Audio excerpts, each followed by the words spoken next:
Okay, we will continue with this example. Okay, I was telling about why this Tiger language we are going to use. That is because some of the features that are available in this language, it is very convenient. And at this stage, to explain the concepts like procedure abstraction, it is really good. That's why we depend on this particular language. It is not required that I have to always use Tiger language. I can use even C language. I can use Pascal language. I can use Java, whatever. Yeah, we can use all those languages. But if you simplify things, then it will be more better because we are moving towards our low language, that is the machine code. And therefore, we prefer such kind of languages where they can perform the basic operations that are required. Okay, so let us proceed with this example. As I mentioned in the last class, we use a let in. So this is the syntax actually, let in. Inside that, maybe you can have the function, you can have any declaration, you can have any expression, you can have another function, or you can have multiple functions. You can call function within a function, okay, and so on. And you may ask where is the main. So you don't need any main, okay. So according to this example, you can see h of 4, that is the start actually. So that is the first call made, and from here onwards it starts. H of 4 means it will enter the function h, okay. And here y is the incoming argument, that is nothing but the formal parameter, and 4 has been sent as the value, that is the actual parameter. So y will receive as 4, and now this colon int means that is the return type. So in the last class I was just telling few things about it. Okay, so this is nothing but the return type, and this is nothing but the incoming argument. We have only one incoming argument, that is y, and it is of type int. And this equals is nothing but to show that this is the beginning of your function. Okay, now the body of the function starts, and within the body of the function, what is there? We have an expression to be evaluated, that is y plus g of y. Then what is this g then? This is nothing but another function. Okay, so in order to complete the evaluation of y plus g of y, first I have to complete g of y, and it has to give the value. If that value is available, then we can complete the evaluation of this y plus g of y. So now as we enter, so first we started with h of 4, and we started with the function h, and when we entered into the function, then g of again the y value is 4 only, so we will be calling with the g of 4. So it enters the function g of 4, where x will receive as 4, which is of type int. And now the body of the function g starts like this. When you have more statements, what you do is you just put it in something called let in expression. This is actually the syntax allowed in the Tiger language. Let some declarations, okay, and then in some expression, and then for that you are going to end the scope. So within that scope, whatever comes, no, the values or the variables that are declared in that particular scope will be active, and only those values will be local for that particular function. Okay, so now g when we call g of 4, x will be the incoming argument which has got the value as 4. Okay, and then inside this function, what we do is we declare another variable, say y is equal to 10. Remember that outside the scope y is equal to 4, and inside this scope, that is the scope of the function g, y is equal to 10. And then so that is the declaration. And also I told you, some constructs, some features are there in this Tiger language, where I have not declared y as int here, but it will be by default taking it as int. Why? Because of its RHS value. It will see the RHS value, it is 10, and because it is 10, so that is an integer value. So y will automatically be treated as what? It is int. I don't have to separately declare it. This is one form of using the declaration, where I don't have to mention specifically what is the type of the variable. It gets its type by the RHS. Okay, so now y is of type integer, and y value has got 10. So that is the declaration. Once the declarations are done, whatever declarations or initialization you want to do, you can do it in this part. And then once you are done, now the evaluation comes into picture. So x plus y. So x is what we have received the x value as 4. So here we have 4, and locally we have initialized the value of y as 10. So x plus y will be now 4 plus 10, that will be 14. So 14 is the value that will be returned from the function g, and that scope of this ends over here. Okay, so now you may ask again, why did we return? There is no specific return statement. Once the expression is evaluated, you can either print or it will be taken as a returned value. Okay, so here the function has been called. The control comes over here with the result being 14 now. So the result from g of 4 is 14. Now it can complete the execution of this y plus g of y, which is nothing but 4. 4 plus g of y is nothing but 14. So 4 plus 14 will be 18. So the answer is going to be 18.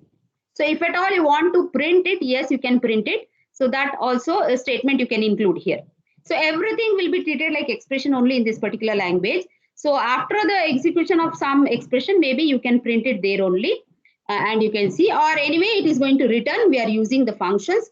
Therefore, in the stack, it will be maintained. It will return the corresponding value. Okay, so let us see the call graph. This is very simple call graph because we have only two functions here. This is the call graph. H is going to call G. That's it. And once the G returns, so it will return to H, and once it returns, it will, the H will the H function will complete its execution and it will also return. So that's how it works. We will see how it is maintained in the stack. The same example I will show the execution history. So first the function H is invoked with the value 4. H calls G and G returns the value, that is 14 in our example, to H, and H completes its execution. So how it is maintained in the stack is very important. Means whenever we are having functions, maybe one main function and one function also will do another procedure, or maybe you can have a function calling another function and so on. In this particular example, in the Tiger language, what we have is we have the function H. Within H we have called, actually from the main we have called H of something, and then in the H we have called G and so on, right? So here what we do is whenever, so the first thing we have called is H of 4.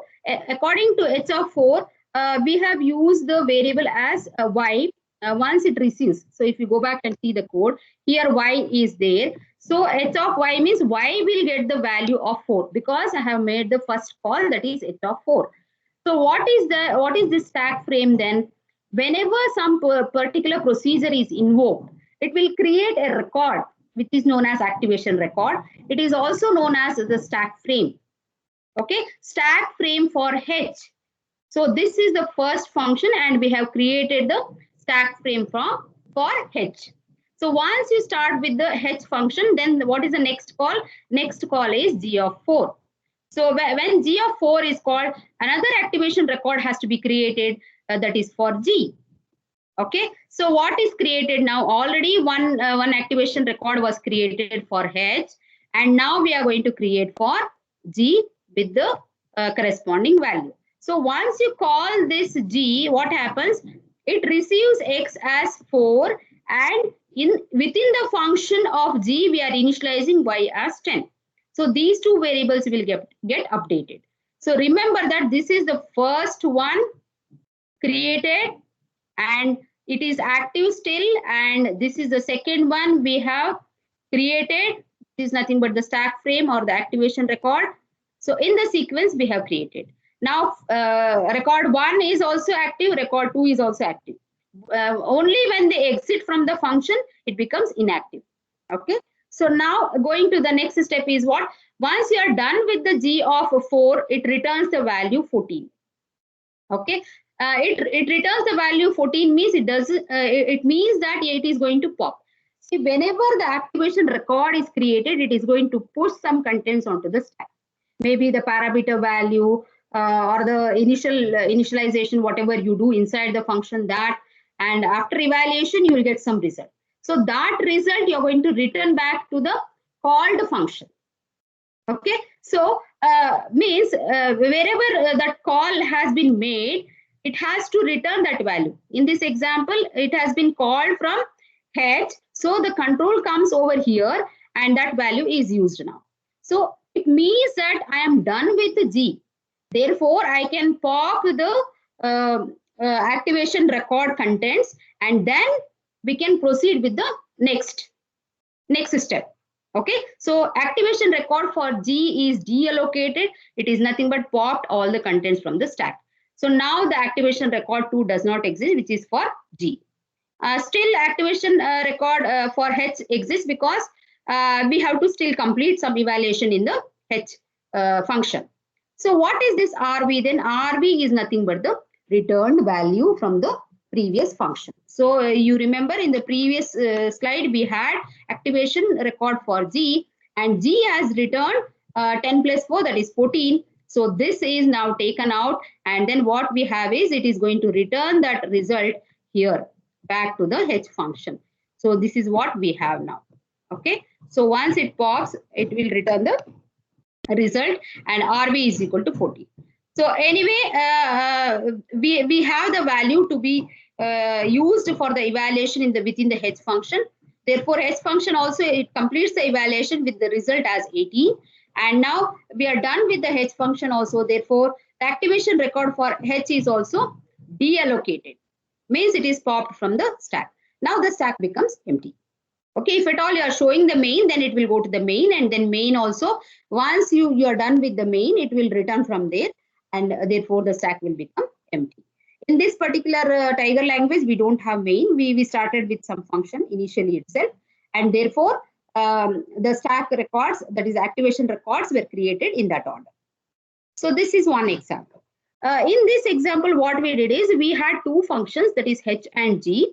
And we called one by one. H we called, and then within H we called G, and so on, isn't it? And it returned back. But there can be an example with the recursion also, where you'll be using the same function again and again, and you'll be calling the same thing. So call graph is very simple. You have the name of the function, and it calls itself till what extent? Till the termination condition. For any recursive function, you need the termination condition, and based on the termination condition only, it will return from that function, it will start returning. Means now also you can imagine there are many invocations that are active, and all these activation records should be present on the stack till it returns. So first time, suppose I want to call fact of 3. So let us take this example, fact of 3. So this is the first call.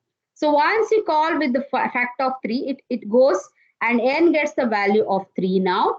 And that is the incoming parameter. And we have the return type also of type integer. And now first we check whether n is equal to 3 or not. It is not, n is equal to 0 or not, we are going to check. It is not equal to 0, then it will go to the else part, isn't it? So now it has to execute this. So again, what we are doing is we are having another recursive call, which is nothing but fact of n minus 1. So fact of 2 we are going to call. So that how do we show in the stack?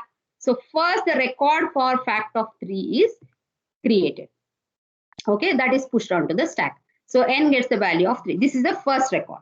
Then what happens? The first record exists, and the second record also will be created, because now in the second call I am calling with n is equal to 2. So this also will be created. Anyway, the name of the function is same, but only thing is the n values are changing, and all these will be existing. This is the first one, and this is the second one, second call. And if at all you go ahead, how long you'll go? Till you reach the termination point. So this will become the third. So every time in each step, what you do is you see the value of n, and based on that, you'll go to the else part, and you will call, you'll make another call with that n value, and then a record is created. Okay, like this we will do till what extent? We reach the termination point. So now we reach the termination point, we are done with it. So n is equal to 0 means we have reached that, and it has to return what? Value 1 to its previous, from where it was called, it has to go there. So return value will be what? It is 1. It will give 1 like this. Okay, and then this also will be popped off, and then return value will be what? 1 into 1. 1 into 1 will be 1 only.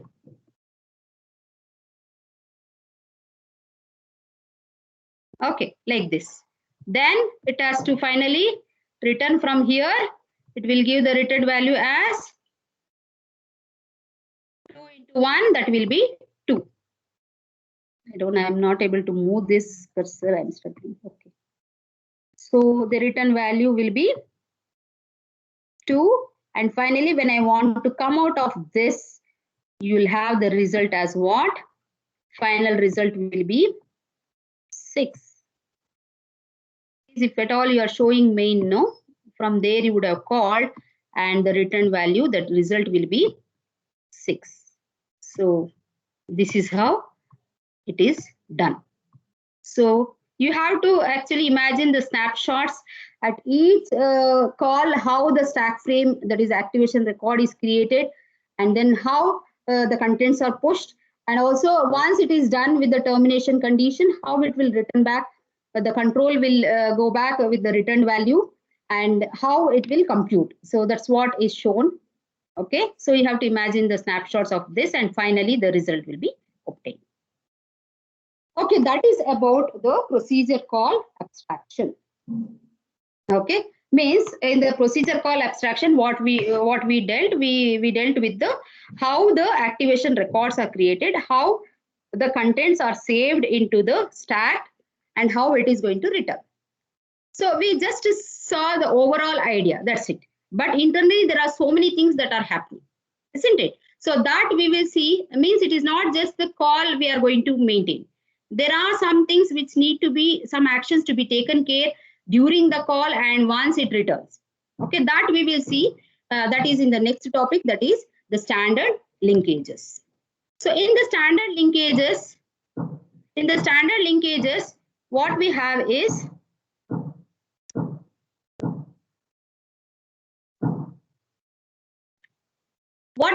these are the essential parts.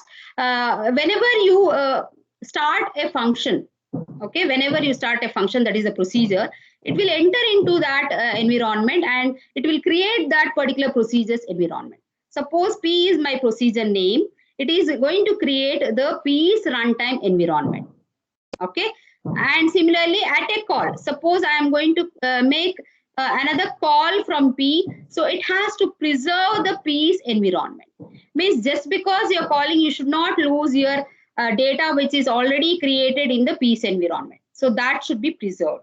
And on exit means suppose I terminate that particular function, or I return from that function, it will deallocate, or it will tear down the P's environment, like how I showed in the examples. That's why I showed the examples first, so that now you have an idea how it is going to push and how it is going to pop. Okay. In between, what are the things that are to be taken care? The addresses. So from where we are starting. So as soon as you make a call, the control will go. The transfer of control will happen to the start address of that particular function. And similarly, whenever it returns, it has to return back, and then it has to resume its execution from the next statement onwards.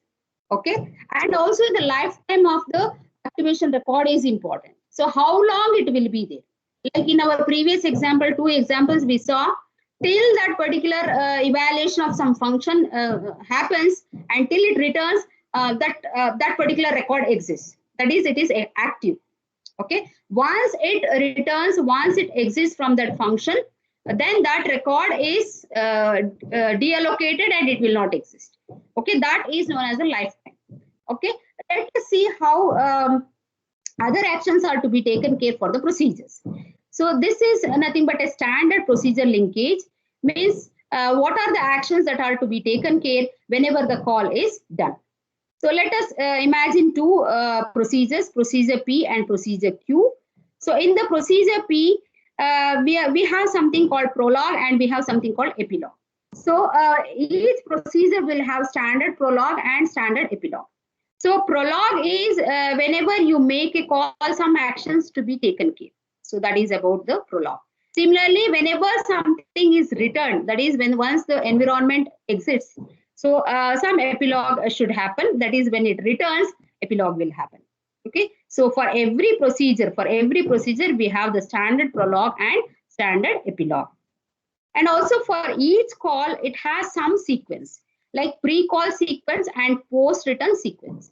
Pre-call sequence means, as the name itself says, just before you call, what happens and what is that you are going to maintain is known as the pre-call. Similarly, once you return from some function, that is after return, what you are doing is known as post-return sequence. So pre-call and post-return should happen, that is before call and after call. After return. So in between, we are having this call statement for the procedure queue in this example. So once we call that procedure queue, there also prologue that action to be taken for every procedure. This prologue and epilogue is important. So prologue, it will perform that action. What is there in prologue and epilogue, I will show it in the next slide. So it will perform. It is nothing but saving all the parameters. That's all. What parameters, what variables you have, what return address you have, those things are saved. Okay, that should be done before you go to the procedure. And the transfer of control. Similarly, epilogue, what will happen once you are done with the function, you have to return back. So return means it is nothing but it has to resume back its execution from which statement it is supposed to be executed next. It will take care of that. And then also if it has to return some value as a result, it will return that. And then whatever you had allocated for this particular procedure, it will be deallocated. That's what happens. In prologue, it will be allocated and it will proceed with all the saving things. And similarly, in the epilogue, what happens? Whatever is required in the future, it will restore. It will store it for the future use. And whatever has to be deallocated, it will deallocate and it will proceed. So like this, it happens. Okay, for every procedure, prologue and epilogue will be there. And for every call, pre-call sequence and post-return sequence will be there. So what are the other things that we have to take care during the creation of the activation record? Okay, so let us take this particular scenario where these are the fields that are to be used in the activation record. So whenever the procedure is called, so the activation record is created and it will be in this format. Okay, it will be in this format. So calling a function pushes a new activation record onto the stack. What is a stack? It is nothing but some memory area that is used as a part of the stack. Okay, returning from a function pops, like we have seen in the example already, it will pop from that particular function and that particular record will be deallocated. So these are the things that are saved. The first thing is the parameters. So whatever parameters you have with respect to that function, that will be saved. Register save area, there are two types of registers which I'm going to cover later. So this is anyway, we are going to save some register contents into this area that is known as register save area. Then the return value from any function, when you return the value, that return value will be saved here. Return address, so whenever you want to resume back the execution, a return address is required, so return address. And then access link, this is required to provide the access to the non-local activation records. And call as ARP. ARP stands for activation record pointer. This will track your activation records because you can't imagine only one activation record being there in the stack. You will have series of activation records. So there should be some pointer which can maintain it and which can also point to the next activation record, next to next, and so on. And once it pops out, then these links are also updated accordingly. Okay, so that is call as ARP. Means a function P calling function Q, then Q calling R, and so on. Or if it is recursive, then the first call, second call, third call, and so on. Similarly, we have the local variables. These local variables are with respect to that particular function. So those local variables also need to be saved. So this is the syntax or the format that is used, template used for saving the contents into the activation record. So same thing, whatever I told, it is mentioned. Parameters are nothing but the space for the parameters, and then the save register contents. So later I will classify into two types, and then return value, return address, access link, and then call as ARP, and then local variables. So now with respect to pre-call, what are the things we need? Pre-call will have the parameters to be saved, then the register save register also to be taken care, and the return address, because once it comes back it has to have that address to continue. So that is for the pre-call sequence. Similarly, for the post-return sequence, what is required? Minimum thing is the return value, because that is a result returned from that particular function. Therefore, we need that result, and we will be using somewhere in the next part of the program. Therefore, we take that value. And then activation record pointer, or sometimes, and some authors call it as frame pointer also. This is related to the callers ARP.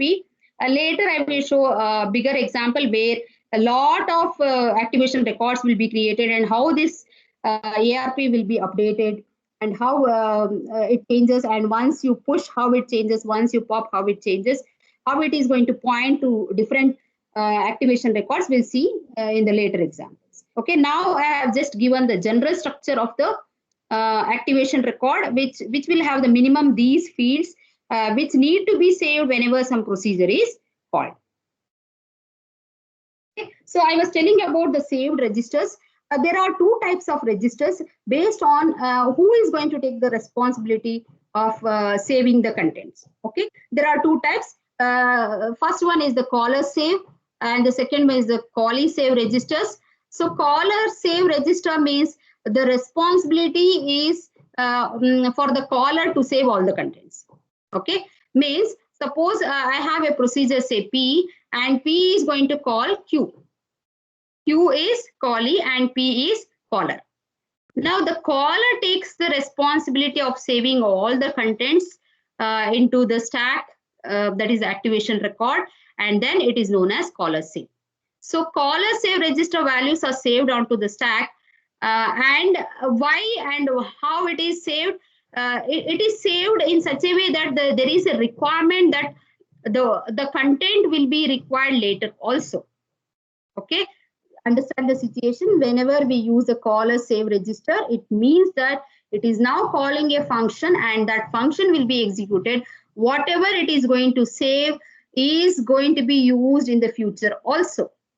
Anyways, the callee also can make use of this, not a problem, but only thing is that once it exits from the procedure which has been already called, even then the data should be available. That is the intention of using the caller save register, where the responsibility is on the caller. If the procedure P is calling, another procedure say Q, then P will be the caller, and P takes the responsibility of saving all the contents onto the stack. This is known as caller save register. Coming to the other type is callee save registers. Callee save registers, as the name itself says, callee will take the responsibility of saving the contents, and this will be required locally, and with respect to the caller, there is not much change, because whatever happens in the local function, that will be saved, and for the caller there is no difference. What was before and what is after the call, it remains the same. Okay, so callee will take care of saving all the contents, and for caller there is no difference. Before and after the call, the contents will remain the same. Now, who will decide whether we have to use the callee save registers or caller save registers? That is determined by using something called, there is one strategy, there is one mechanism known as register allocator. I don't know whether it is seen. Full screen, if I make it, will be seen. It is determined by the register allocator. Okay, this is one mechanism used which will decide, okay, something is required in the future also, then it will be done by the caller save register. Otherwise, it will be using the callee save register. If it is not required in the future, it is only local and the lifetime is very less, then we can go with the callee save register. And that users don't have to break the head. There is a mechanism which will decide at what situation what has to be used, that will be decided. Okay, so that is decided by the register allocator. So that is about the types of the registers. Now coming to the activation record, more on the activation record. What happens on a call? You have to pass all the arguments, that is the parameters, and also the transfer of control should take place, isn't it? So the next thing is what happens on a return. On a return, it has to recover all the results from that function, and then transfer of control should take place. And in between, what happens? We need to save something, isn't it? So need to save or restore the execution. That is nothing but we can make use of all these pointers like either ARP, that is activation record pointer, or the program counter. In many languages, many assembly languages, we use program counter. And then we use access link, that also will point to some non-local activation records. You can use that. And register values. So whenever some result have to be stored, yes, you can make use of the registers for that purpose. So like this, we can save the contents. Okay, once you return from the function. So here in this particular diagram, you can see there are two activation records created. The first one is for the callers. Again, you can imagine the Tiger language example. So first H is going to be the caller. So now that is the first activation record created. And all these fields which are there in the general syntax, you are going to have. And next, once the H calls the G function, it will create the activation record for G, and it looks like this. And of course, you should have the pointer pointing to the caller's ARP. So that is maintained in using this particular register. So for all this, maybe we can have a separate register, that is ARP also can be some register where it will maintain the pointer value.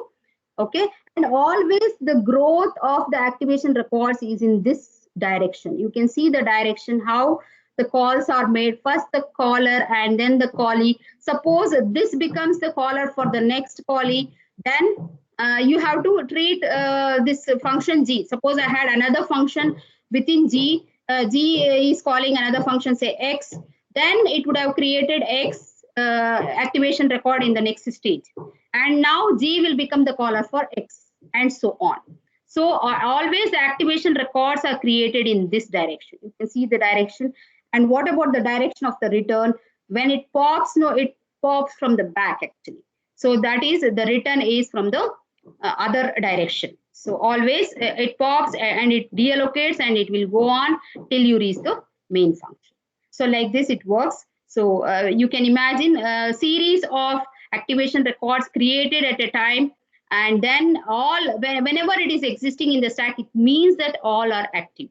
Till you return, till you exit from that function, that will be there in the memory. And whenever you pop, it will go out of the memory, that is, it will be deleted, and then you will not be able to find the contents over there. Okay, and if at all you want to use it in the future also, then you will have to make use of the caller save registers, and you are going to save it. And in some situations, in some specific situations, we will have to even use a separate memory unit, and you can save it in some particular area, and that also can be you can retrieve that information whenever you want. So that later in some examples maybe I can show. That is because in the actual architecture, whatever registers we are imagining, that many registers may not exist practically. Okay, physically that many registers we cannot have. Then what we do is we use the memory only, some area of memory we are going to use, and whenever we want it for the evaluation, we bring it to some register and then we use it. That is why all those statements, that is load and store, move, these instructions are existing in the assembly language code. So those also we will be using whenever we want to move it to the memory area. We will use the store function, that is the store instruction. And whenever we want to put it into the register, we use the load or we have to use the move. It depends upon the architecture. Here, what I have given the activation record, it is a general structure of an activation record, irrespective of some language, irrespective of some machine. Okay, it can be any machine, it can be any source language, whatever it is, but how we save is only important. What we save only is important. and what we use and how it is created in what sequence, that is important. So we concentrate on that much. Okay. So like this we can create. We have time to cover this. Okay, I can cover this and stop maybe. So procedure linkage deals with the call and the return, and I told you about the responsibility of the caller and the callee. We will have the more detailed responsibility of caller and callee. And if you observe this table, I told for every call there is a call sequence and the return sequence. So call sequence will have these particular actions, like it will allocate the basic frame. Basic frame means that is the activation record. It will evaluate and store the parameters. Yes, that is done. And then it will also store the return address from where it has to continue execution. It will store the frame pointer, or it is also known as activation record pointer. So it will use some register for this, and it will store there, and set frame pointer for child. Means it is ready for the next activation record. So that's why it is set to the child. And jump to child means the control will go to the child, which is nothing but the new activation record, which is going to be for the function which has been called. So that is the responsibility of the caller. Similarly, with respect to the return sequence is nothing but copy return value. Means you are going to send the result and deallocate the basic frame, whatever you had created, whatever you had pushed, that you're going to pop now and restore all the parameters.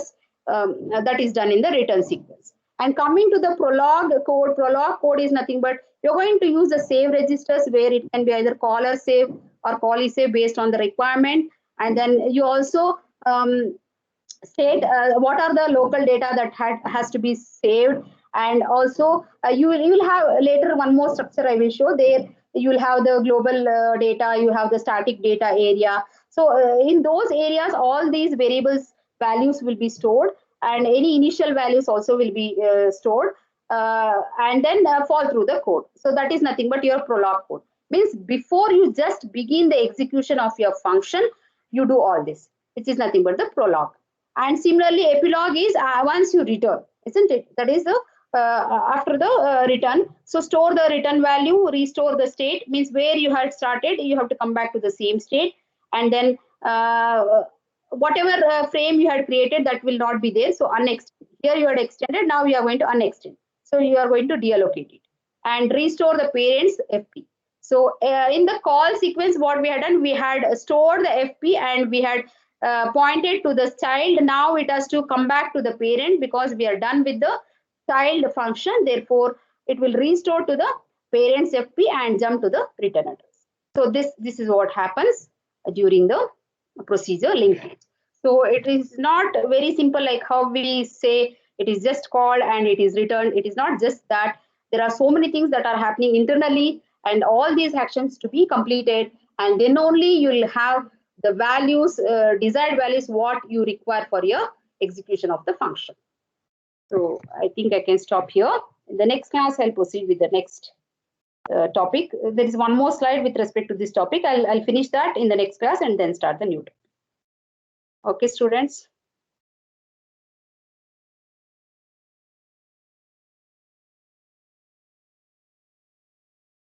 Okay, if you have any doubts with respect to this, you can ask me.